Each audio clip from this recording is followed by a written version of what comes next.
മോഷണം നടത്തുന്നതിനിടയിൽ ആകസ്മികമായി ആക്രമണം ഉണ്ടാക്കാൻ ഇടയുണ്ട്. കയ്യിൽ അപ്പ കിട്ടുന്ന സാധനങ്ങൾ ഉപയോഗിച്ചായിരിക്കും ആക്രമണം നടത്തുക. ഏത് തരം ആക്രമണം ഉണ്ടായാലും അതിൽ നിന്നും ഒഴിഞ്ഞു മാറി സ്വന്തം തടി രക്ഷിക്കാൻ നമ്മൾ ബാധ്യസ്ഥരാണ്. അടിച്ചോളൂ, ഞാൻ ഒഴിഞ്ഞു മാറി കാണിച്ചു തരാം. വേഗമാകട്ടെ, പരാക്രമത്തോടുകൂടി ആക്രമിക്കണം. അടിക്കട്ടെ. ഓക്കെ, കണ്ട ഒഴിഞ്ഞു മാറിയത്. ഇനി രണ്ടുപേരും ചേർന്ന് ആക്രമിച്ചു. കാരണം നമ്മുടെ ജോലി നടക്കുന്ന സമയത്ത് എത്ര പേരാണ് നമ്മളെ പിന്തുടരുന്നതെന്ന് ഉറപ്പുവരുത്താൻ പറ്റില്ലല്ലോ. ഒരു പിന്തുടർച്ചയുമാകാം. ഓക്കെ, പിന്തുടരൂ. നല്ല സ്പീഡ്, വാശിയോടെ. വരൂ. എവിടെ നോക്കിയാണ് അടിച്ചത്? അല്ല, ആശ ഒഴിഞ്ഞു മാറുമെന്ന് പറഞ്ഞു. നിന്നോട് എതിരെ ആര് പറഞ്ഞടാ? ചെറിയൊരു ഗ്രാമമായതുകൊണ്ട് മോഷണത്തിനുള്ള സാധ്യത വളരെ കുറവാണ്. എങ്കിലും ഉള്ള സൗകര്യങ്ങളൊക്കെ അവർ തികച്ചും പ്രയോജനപ്പെടുത്തി വന്നു. അരുമ ശിഷ്യന്മാരെ, നിങ്ങളെ വിശ്വസിച്ച് ഗുരു താഴോട്ട് വരികയാണ്. കൈവിടരുത്. തോമാ, ഡ്രയർ തങ്കപ്പ, അരിയും പഞ്ചസാര അടിച്ചു മാറ്റാം. ഗുരു, പരമതിരുകൾ മേശ ഡ്രയർ ഊരിക്കൊണ്ടുപോയി. എന്തുവാടാ? സ്റ്റേഷനറി. അയ്യോ, മറിയില്ല. പഞ്ചസാര ഇവിടെ ഉണ്ട്. ഇഞ്ഞു വാ. തങ്കപ്പ, ചാക്ക് ഇങ്ങോട്ട് വാ.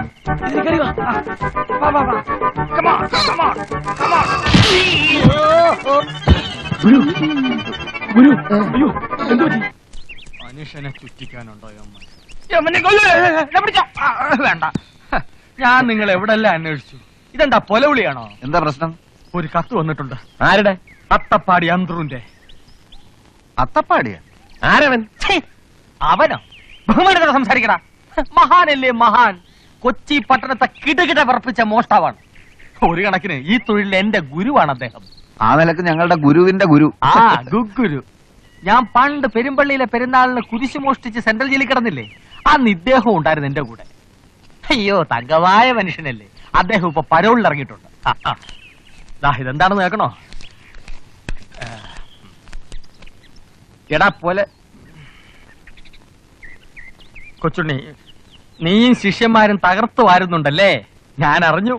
എന്റെ പരോള് കഴിയുന്നതിന് മുമ്പ് നീയും പിള്ളേരും കൂടെ കൊച്ചിക്കൊന്ന് വാടാ തെണ്ടി. സ്നേഹം കണ്ട, നമുക്കിവിടെ ഒരു കലക്ക് കലക്കാം.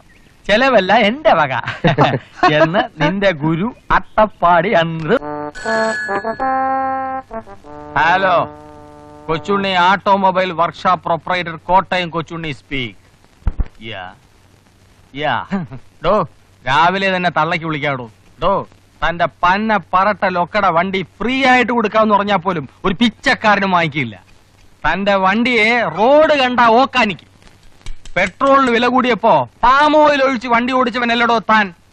എടാ തെണ്ടി, നിന്റെ വണ്ടി വല്ല സിനിമാക്കാർക്കും കൊണ്ടുകൂടെ.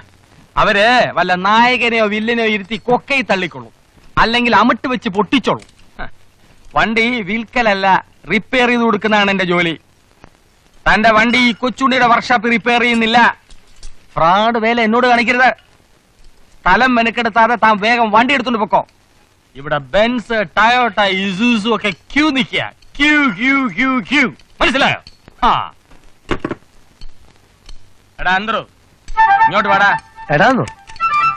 എടാ കൊച്ചുണ്ണി, തനിക്ക് ഈടായിട്ട് കുറെ കൂടുന്നുണ്ട് കേട്ടോ.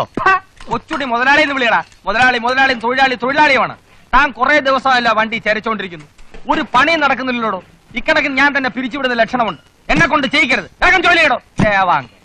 ഉണ്ട് മടുത്തോനോട് ഉരുള വാങ്ങുന്നു, എണ്ണി മടുത്തോനോട് കാശ് വാങ്ങുന്നു. കാരണന്മാര് പറഞ്ഞ വളരെ ശരിയാ.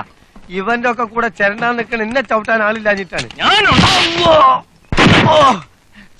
തൊഴിലാളികളെ തൊട്ട് കളിച്ചാൽ അക്കളി തീക്കളി കൊച്ചുണ്ണി മുതലാളി. അതൊക്കെ പണ്ട്. ഈ കോട്ടയം കൊച്ചുണ്ണിയുടെ വർക്ക്ഷോപ്പിൽ മുതലാളിത്തമേ നടക്കൂ. അതിന് വിരുദ്ധമായിട്ട് നിൽക്കുന്നവരുടെ എല്ലാ അനുഭവം ഇതായിരിക്കും. നിന്നോടും കൂടെ ഒക്കെ ഞാൻ പറഞ്ഞത്. ഇവനൊക്കെ ഗുരുശാപം വാങ്ങി തട്ടിപ്പോണ എല്ലാ ലക്ഷണവും കാണുന്നുണ്ട്.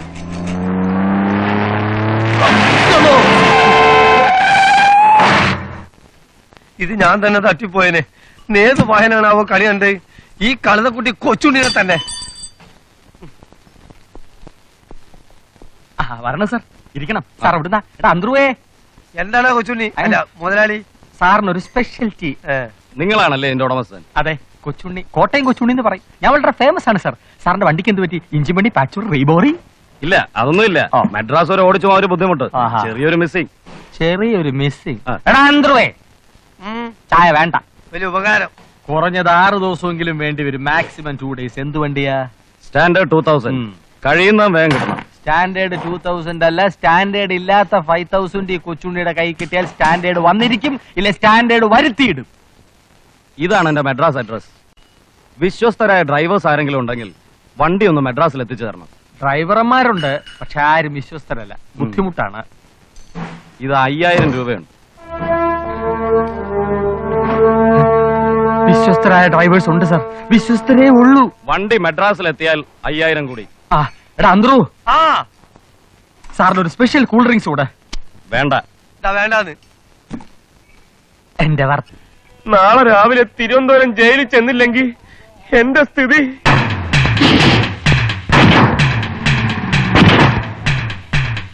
അയ്യോ എന്നെ പോയാ.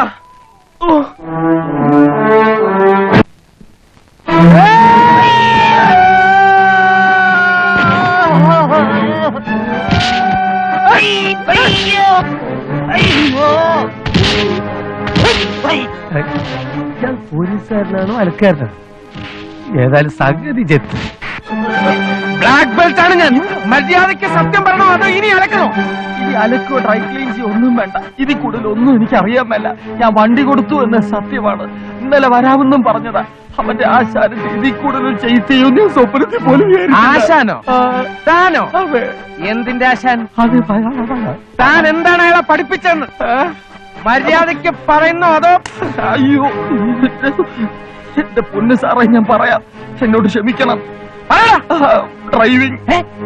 ഡ്രൈവിംഗ് പഠിപ്പിച്ചതിന് ഞാൻ നിന്നോട് ക്ഷമിക്കേണ്ട കാര്യം? ഡ്രൈവിംഗിന്റെ കൂടെ ഞാൻ കുറച്ച് മോഷണം കൂടി പഠിപ്പിച്ചു. അയ്യോ പാട്ട എന്തോ എന്റെ ഒരു ഗുരുവുണ്ട്, അയാളാണ് ഞങ്ങളെ വഴി തെറ്റിച്ചത്. ആരാണ് അയാൾ? ഒത്തപ്പടി അന്ത്രമോൻ. ചോദിക്കാത്ത ചോദ്യങ്ങൾക്ക് ഉത്തരം വേണ്ട. ഇല്ല, തോമ എവിടെയുണ്ട്? തോമ ഇപ്പം മദ്രാസിലുണ്ട്. അവന്റെ address? Number 11 Subraya Nagar, Ashoknagar, Birudanagar, Madras. Excuse me, കണ്ടിട്ട് മലയാളിയാണെന്ന് തോന്നുന്നു. അതെ സാർ. എന്നാൽ ഞാനൊരു ഭയങ്കര രഹസ്യം പറയട്ടെ. ഞാനും ഒരു മലയാളിയാ. ഞാനൊരു മലയാളി പോലീസ് ഓഫീസറാണ്. ഓ, ഡ്രസ് കണ്ടിട്ടായിരിക്കും നോക്കുന്നത്. കള്ളക്കടത്തുകാരനാണെന്ന് മറ്റുള്ളവരെ തെറ്റിദ്ധരിപ്പിക്കാൻ വേണ്ടി ഞാൻ മനഃപൂർവ്വം ഇട്ടിരിക്കുന്നതാ. അങ്ങനെ ഏതെങ്കിലും സ്മഗ്ലേഴ്സ് എന്റെ അടുത്ത് കമ്പനി അടിക്കാൻ വരുമ്പോ എനിക്ക് അവരെ അറസ്റ്റ് ചെയ്യാൻ പറ്റും. പിന്നെ നിങ്ങൾ ഈ ടാക്സിക്കാർക്കും റിക്ഷക്കാർക്കും ഓട്ടോക്കാർക്കും ഒക്കെ കുറ്റാന്വേഷണത്തിൽ ഞങ്ങളെ വളരെയധികം സഹായിക്കാൻ പറ്റും. ഈ മദ്രാസിൽ എനിക്ക് വേണ്ടി സ്വല്പം ചാരപ്പണി നടത്താൻ സമ്മതമാണോ? സാർ ഞാൻ ആലോചിച്ചിട്ട് പറഞ്ഞാൽ മതി. അയ്യോ, ഒരു കാര്യം മറന്നുപോയി.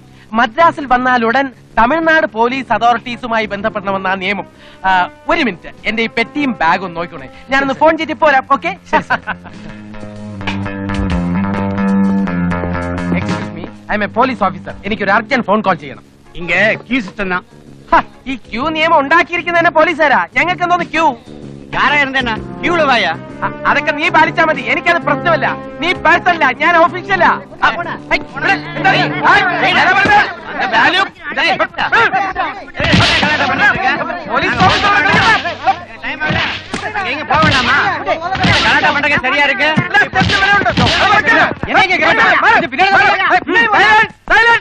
നോക്കട്ടെ, സ്റ്റാറില്ലല്ലോ. സാധാ പോലീസ് ആണല്ലേ.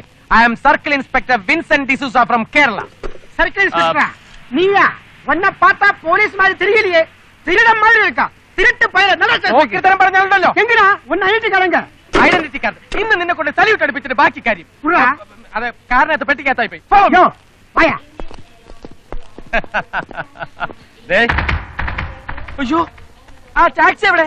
അതിനകത്തായിരുന്നു എന്റെ പെട്ടിയും ബാഗും കൊണ്ടായിരുന്നത്. മദ്രാസിൽ മോഷണം ഉണ്ടല്ലേ? നിങ്ങൾ പോലീസുകാരാണെന്ന് പറഞ്ഞിട്ട് എന്താ കാര്യം? എന്റെ പെട്ടിയും ബാഗും മോഷണം പോയി മിസ്റ്റർ. அப்படியே அந்த கார் நம்பர் உனக்கு தெரியும்? കാർ നമ്പർ ஐயோ ராஸ்கல், போய் சொல்லிடா നീ. ഞാനൊരു രസം പറയട്ടെ. ആക്ച്വലി ഞാൻ ഒരു ജയിൽ പുള്ളി. ജയിൽ പുള്ളിയെ പിടിക്കാൻ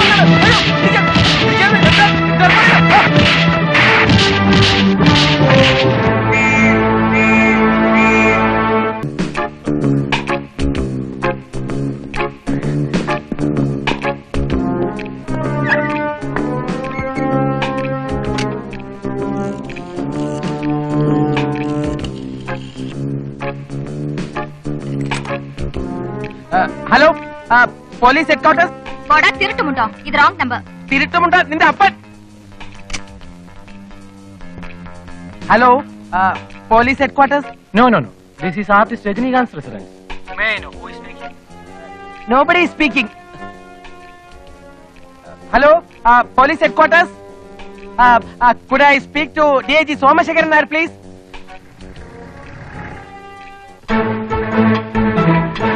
Hello, sir. Nair sir അല്ലേ? Sir, ഞാൻ വിൻസെന്റ് ഡിസൂസിയാണ്. അതെ സർ, എന്റെ നീക്കങ്ങൾ അവന്മാർ അറിഞ്ഞിരിക്കാൻ വഴിയില്ല. ഇനി അറിഞ്ഞാൽ തന്നെ എന്താ? അടിയെങ്കിൽ അടി, ഇടിയെങ്കിൽ ഇടി, കുത്തെങ്കിൽ കുത്ത്. എല്ലാം മരയും ഒതുക്കിയിട്ടേ ഞാൻ ഇവിടുന്ന് പോവും. പിന്നെ എത്രയോ കൊലക്കേസുകളുമായി ബന്ധപ്പെട്ടിട്ടുള്ള ആളാ ഞാൻ. ഞാൻ കരാട്ടൊക്കെ പഠിച്ചു തീർന്നു. ഇപ്പൊ കൊങ്ഫു തുടങ്ങി